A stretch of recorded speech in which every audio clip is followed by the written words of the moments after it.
17세기 초 동아시아는 거대한 지옥 불길 속에 놓여 있었습니다. 명나라의 몰락과 만주족의 관계 어린 질주, 그 정중원이 조선이 있었죠. 임진왜란의 참혹한 시체를 직접 치웠던 세자 광해. 그는 알고 있었습니다. 명분이라는 이름의 칼날이 다시 조선의 목을 노리고 있다는 것을요. 독방의 괴물, 후금이 일어났습니다. 말발굽 소리만으로 대륙을 뒤흔드는 그들의 기세는 이미 명나라의 운명을 끝장내고 있었죠. 광해의 선택은 파격이었습니다. 중리외교, 강대국 사이에서 버리는 목숨을 건 줄타기.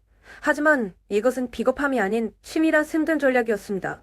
지는 해인 명나라를 붙잡고 같이 죽을 것인가? 아니면 오랑캐라 불리는 떠오르는 태양에 손을 내밀 것인가? 조선은 절체절명의 선택 앞에 섭니다. 의리도 모르는 짐승 같은 왕.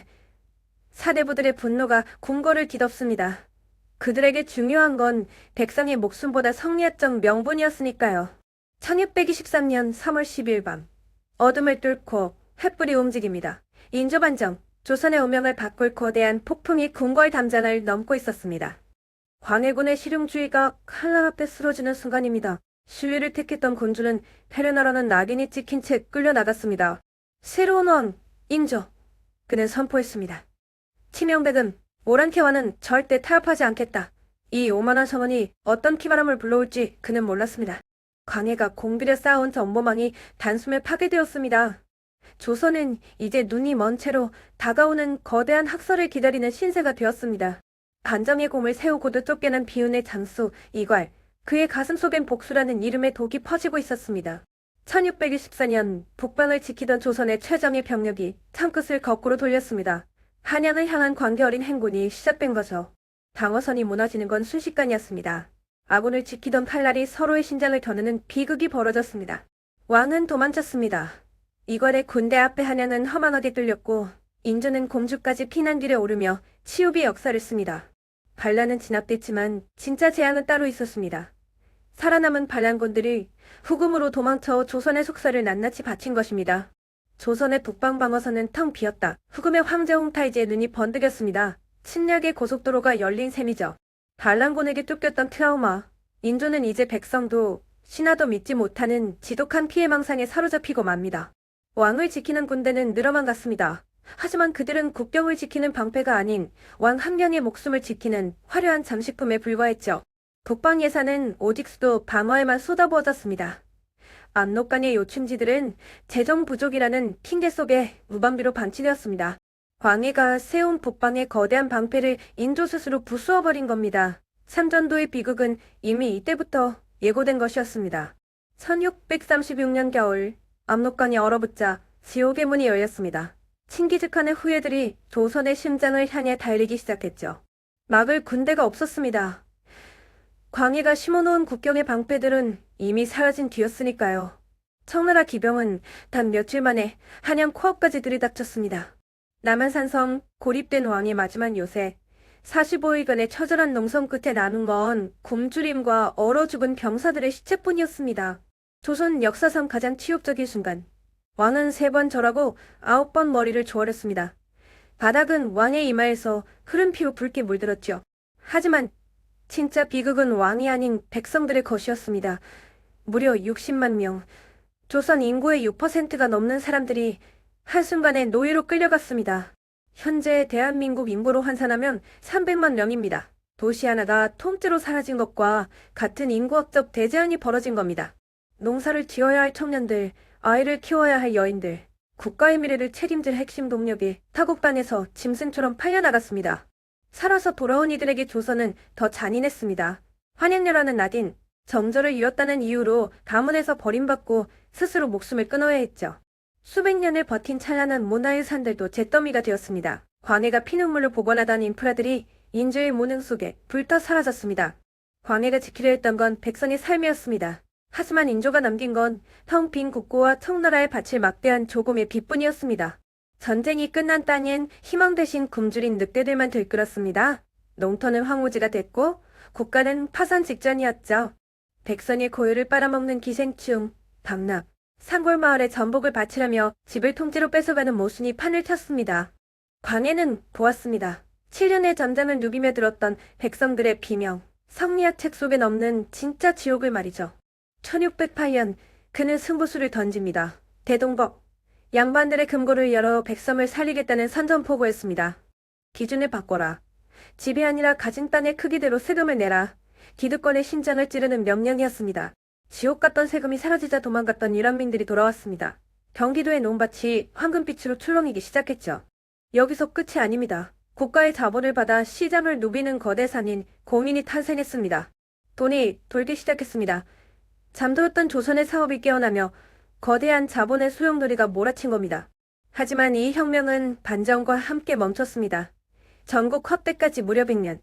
인조정권이 허비한 끔찍한 세월입니다. 만약 건의가 멈추지 않았다면 조선은 일본보다 먼저 동아시아의 경제강국으로 우뚝 섰을 겁니다. 경제보다 무서운 건 생각이 닫히는 것이었습니다. 인조반정 이후 조선은 성리학이라는 거대한 감옥에 스스로 갇혀버렸죠. 볼모로 끌려갔던 소현세자. 그는 청나라 심연에서 조선이 단 한 번도 보지 못한 진짜 세계의 속도를 목격했습니다. 서양 선교사 아담 샬과의 만남, 천문학, 수학, 과학기술. 세자는 깨달았습니다. 세상을 움직이는 건 공자 가라사대가 아닌 실용이라는 것을요. 거대한 기계 톱니바퀴가 돌아가는 소리. 하지만 그 소리가 커질수록 조선의 기득권층은 공포에 떨기 시작했습니다. 귀국한 아들을 맞이한 건 환영이 아닌 아버지 인조의 서늘한 증오였습니다. 아들의 혁신은 왕권을 위협하는 대신으로 보였을 뿐이죠. 귀국 2달 만의 의문사. 온몸은 검게 변했고 얼굴의 7구멍에선 붉은 피가 쏟아졌습니다. 이것은 단순한 죽음이 아닌 살해였습니다. 세자의 죽음과 함께 조선의 미래도 함께 화장되었습니다. 신문물은 사악한 것으로 규정되었고 조선은 다시 우물 안개고리가 되기 선택했죠. 광해였다면 어땠을까요? 그는 조총의 위력을 몸소 체험한 군주였습니다. 실익을 위해서라면 오랑캐의 기술이라도 뺏어올 철저한 현실주의자였죠. 명분이 아닌 화포의 사거리를 계산하던 왕. 광해의 조선에선 이념 투쟁 대신 부국간병을 위한 북학이 100년 앞서 시작되었을 겁니다. 변화를 두려워한 권력의 광기. 소현세자의 독살은 조선이 근대로 나아갈 수 있었던 마지막 비상구를 봉쇄해버릴 사건이었습니다. 전쟁이 없었다면 보존되었을 60만 명의 생명. 그들은 노예가 아닌 조선을 다시 세울 가장 강력한 인간 자본이 되었을 겁니다. 대동법의 전국화. 인조가 100년을 허비하는 동안 광해의 조선은 단 20년 만에 경제의 혈관을 뚫어버렸을 겁니다. 국가의 돈을 움직이는 거대 자본가 공인. 그들은 단순히 물건을 파는 자들이 아닌 조선 최초의 자본주의자들로 성장했습니다. 송파와 안성은 거대한 물류허브로 변모합니다. 한반도 전체가 하나의 거대한 시장으로 연결되는 경제 대동맥이 치솟기 시작한 거죠. 국벌이라는 허상 대신 북학이라는 실전. 명분이 아닌 과학을 선택한 조선의 지식인들은 세계의 속도를 추월하기 시작했습니다. 승력받지 않은 해군은 더욱 강력해졌습니다. 광해가 집착했던 화기 개발은 조선의 바다를 난공불락의 요새로 만들었습니다. 사상의 쇠국은 없었습니다. 서양의 기하학과 천문학이 성리학과 충돌하며 조선만의 독창적인 르네상스가 꽃을 피웠을 겁니다. 인조의 조선이 존재하지도 않을 폭벌을 준비하며 국력을 남미할 때 광해의 조선은 실질적인 부를 축적하고 있었습니다. 어쩌면 19세기의 식민지 비극은 없었을지도 모릅니다. 17세기에 이미 근대화의 시동을 건 조선은 동아시아의 지배자가 되었을 테니까요. 역사는 선택의 연속입니다. 우리는 명분을 택하고 나라를 잃었지만 광해는 실리를 택해 제국을 꿈꿨습니다. 경기도에서 시작된 기적, 대동법. 하지만 이 불꽃이 전국으로 번지는 데 무려 100년이 걸렸습니다. 인조 정권이 허비한 죽음의 공맥이었죠. 광해 시대에 경기도는 이미 폭발하고 있었습니다. 세금의 공포에서 벗어난 백성들이 다시 농기구를 잡자 땅은 황금빛으로 화답했습니다. 국가의 돈을 주무르는 괴물들, 고민이 등장했습니다. 이들은 단순한 장사꾼이 아닌 조선에 잠든 자본을 깨우는 시장경제의 포식자들이었습니다. 쌀 대신 돈이 돌기 시작했습니다. 화폐라는 혈액이 조선의 전신으로 퍼져나가며 수천 년 이어온 낡은 신문 질서의 근간을 뒤흔들었죠. 국가의 노예였던 자녀들이 사장님이 되었습니다. 더 좋은 품질, 더 비싼 가격. 조선의 기술력이 사기업의 옷을 입고 전 세계를 향해 날개를 펴니다. 하지만 반정공신들은 이 변화를 증오했습니다. 자신들의 곳간이 비워지는 것을 참을 수 없었던 그들은 백성의 생존줄인 대동법을 100년이나 가로막았습니다. 명분이 밥 먹여주느냐? 광해는 절규했습니다. 실리보다 의리를 앞세운 자들의 무능이 조선의 미래를 갉아먹고 있었으니까요. 만약 그 100년이 없었다면 조선은 일본의 에도 막부보다 훨씬 먼저 아시아의 네덜란드가 되어 전 세계 해상 무역을 지배했을지도 모릅니다. 우물 안 개구리가 되길 거부했던 왕, 관이의 조선은 섬리하게 겸전 대신 세계 지도를 펼치며 대항해 시대의 주인공을 꿈꿨습니다. 하지만 인조반장이라는 거대한 빗잔이 걸렸습니다. 조선이 자본주의로 갈 수 있었던 마지막 고속도로는 그렇게 폐쇄되었습니다. 복수, 북벌, 인조정권은 외쳤습니다. 하지만 그것은 무너진 자존심을 세우기 위한 허망한 정신 승리일 뿐이었죠. 준비되지 않은 복수는 독이었습니다. 백성들은 굶주리는데 조정의 실현 불가능한 전쟁 준비에 공력을 쏟아부으며 나라를 더 깊은 슬럼으로 밀어 넣었습니다. 반면 광해는 달랐습니다. 그는 복수라는 감정보다 현실이라는 도구를 믿었습니다. 오랑캐의 기술이라도 조선을 위해 쓰일 수 있다면 주저하지 않았죠. 관예의 조선에선 조총을 넘어 후미포가 불을 뿜었을 겁니다. 명분이 아닌 화력의 격차로 적을 압도하는 진짜 자주국반이 시작되었을 테니까요. 지식의 쇠국은 없었습니다. 사대주의 벽을 허물고 들어온 서구의 과학과 천문학, 조선은 이미 우주를 계산하고 세계를 그리고 있었습니다. 인조가 동굴 속에서 명나라를 향해 올 때 광해는 등대를 세우고 심원물의 바다로 나아갔습니다. 이념적 자폐와 실용적 개방의 차이는 극명했습니다.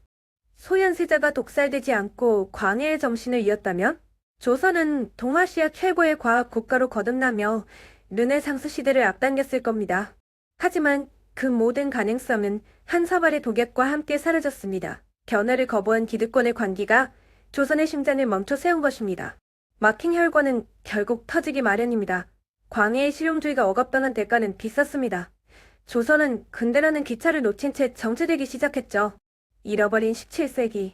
그것은 단순히 왕 한 명의 실각이 아니라 조선이라는 국가의 진화가 멈춰버린 거대한 비극이었습니다.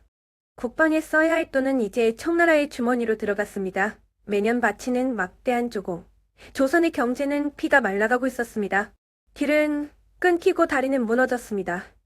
왕의 목숨을 지키는 성벽만 높아질 뿐 백성들의 삶을 잇는 인프라는 철저히 방치되었습니다. 만약 관이었다면 그는 전쟁 대신 저수지를 팠을 겁니다. 조공 대신 농업기술을 보급하며 조선의 기초체력을 다지는데 집착했을 테니까요. 하늘만 바라보던 농업에서 과학이 지휘하는 농업으로 광해의 조선은 이미 녹색 혁명의 문턱을 넘어서고 있었습니다. 속환되어 돌아온 여인들에게 조선은 지옥보다 차가웠습니다. 정절이라는 이데올로기가 살아남은 자들의 영혼을 다시 한번 안도질했죠. 광해는 신분이 아닌 능력을 보았습니다. 성리학의 독점을 깨고 실용 학문이 뿌리내렸다면 조선의 지식 생태계는 완전히 뒤바뀌었을 겁니다. 이웃나라 일본이 에도 막부의 번영을 노릴 때 조선은 스스로 빗잔을 걸었습니다. 스스로 은둔의 왕국이라는 감옥에 들어간 셈입니다. 비정한 군주? 혹은 시대를 앞서간 혁명가? 광해는 명분이 아닌 오직 결과로 말하는 철저한 마키아벨리스트였습니다. 역사의 갈림길에서 조선은 최악의 선택을 했습니다. 굴욕적인 복종과 이념적 자폐, 그것이 인조가 남긴 유산이었습니다. 우리가 잃어버린 건 왕 한 면이 아닙니다. 17세기에 펴었어야 할 조선의 르네상스, 그 찬란한 기회를 손들이채 잃어버린 겁니다. 피눈물 섞인 굴욕의 삼전도냐, 황금비상업 제국의 번영이냐, 역사의 갈림길에서 조선은 결국 고통의 길을 택했습니다. 잃어버린 100년. 인조 정권이 허비한 그 시간은 단순히 과거의 공백이 아니라 조선의 국운이 송두리째 빠져나간 거대한 구멍이었습니다. 만약 광해가 멈추지 않았다면 19세기의 식민지, 기극은 없었을지도 모릅니다. 조선은 이미 자력으로 근대의 파도를 넘었을 테니까요. 그는 성분도 영웅도 아니었습니다. 오직 백성의 생존만을 고민했던 지독한 현실주의자 광해. 그의 외로운 토제는 그렇게 묻혔습니다. 역사는 반복됩니다. 명분이냐 실리냐. 400년 전 광해가 마주했던 그 잔인한 선택지는 오늘을 사는 우리에게도 여전히 유효합니다. 사상의 쇠국이 낳은 결과는 참혹했습니다. 스스로 눈을 가린 민족에게 미래는 없었습니다. 광해는 그 빗잔을 열려 했던 유일한 군주였죠. 우리가 기억해야 할 것은 패배의 역사가 아닙니다. 우리가 가질 수 있었던, 하지만 놓쳐버린 그 찬란한 가능성입니다. 명분에 집착한 무능이 어떤 재앙을 부르는지, 실용이 이끄는 혁신이 어떤 기적을 만드는지, 역사는 이미 답을 알고 있습니다. 광해군 체제의 존속, 그것은 단순한 가정이 아닙니다. 오늘날 우리가 나아가야 할 길을 비추는 가장 뼈아픈 거울입니다. 당신이라면 무엇을 택하겠습니까? 죽어가는 명분입니까? 아니면 살아있는 미래입니까? 광야의 평해우주는 여기서 끝납니다. 여러분의 생각은 어떠신가요? 여러분의 의견을 댓글로 남겨주세요. 구독과 좋아요로 다음 여정을 함께 하십시오. 지금까지 지식의 시민이었습니다. 감사합니다.